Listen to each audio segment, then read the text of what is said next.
I came by Diane through June, basically. At the time, the horse that Diane's been training for me, I'd kind of exhausted all avenues. I'd spent thousands, and I mean thousands of pounds, on vets trying to find out what was wrong with him. And the problem being, everywhere I took him, they agreed with me that there was something not right, but he wasn't clinically lame. So the vet would say, look, yeah, I agree, he's just not moving right behind, but he's not lame, so bring him back to me when he's lame. But he never was lame, he was always just slightly on level behind. Do you know what? I'm at the end of this road with a horse. I couldn't keep weight on him. He was depressed. Even though he was managed the same as all the other horses, his hair was falling out. He had mud fever. He was horrible. And he's a big horse. He's not easy to handle. He's quite sharp and quite excitable. And it was at the point where, what do I do with this horse? Do I spend thousands of pounds keeping him alive and I'm starting in the field for the rest of his life? Because at that stage he was only 8. And I thought, do you know what? What's another couple of £100? I've gone this far. What Diane said absolutely made sense to me. He didn't have one major problem. He had lots of little problems that had built up and became a big problem. So where vets were focusing on his hind end, it was actually something wrong with the front end that was making him overcompensate behind, which was making him sore behind. And the day after his first treatment, I brought him out of the stable and he was all, oh, and all. And I thought, flip. This is a good change.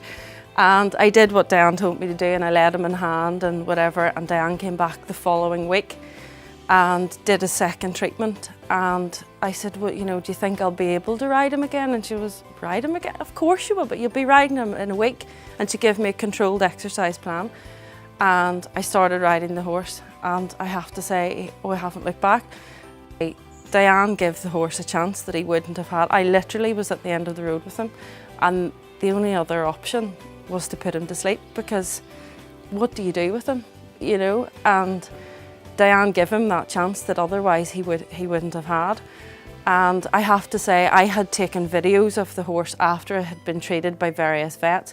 The last vet that I'd taken him to had decided that although his x-rays and stuff were clean, we would inject his hocks.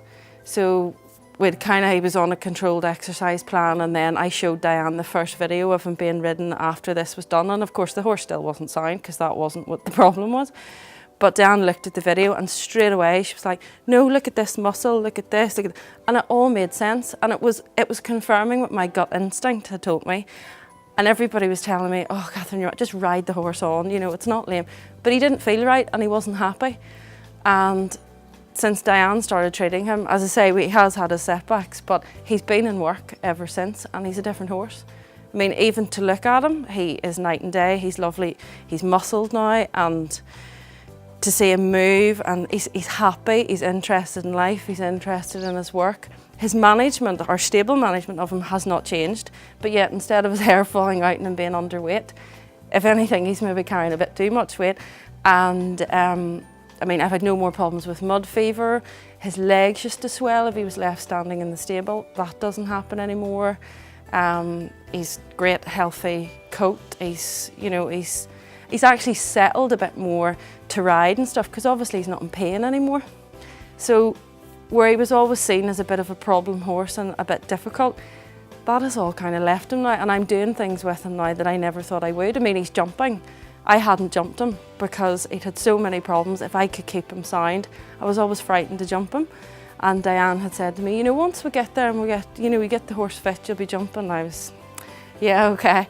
But, everything she has told me has happened. And the way I look at it is every day's a bonus with the horse, because I'm getting fun out of him now that I never ever thought I would have.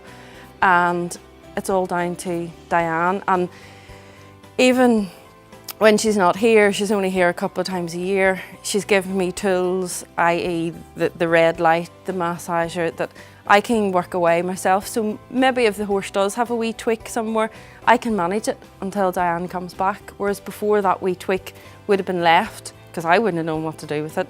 I maybe wouldn't even have noticed it before.